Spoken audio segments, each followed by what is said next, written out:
সুন্দর নির্বাচন করার জন্য ক্যাপেবল।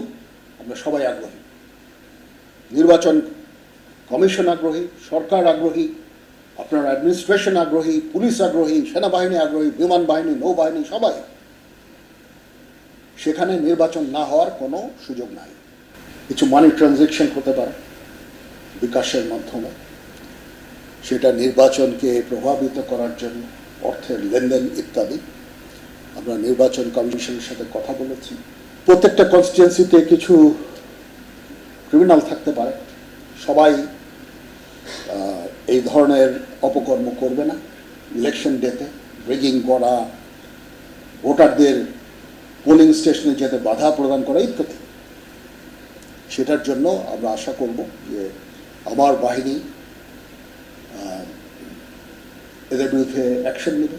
আপনারা আইদার ডিটেনশন অথবা মামলা, যেটুকু বলে, মানে অপরাধ করলে যেটুকু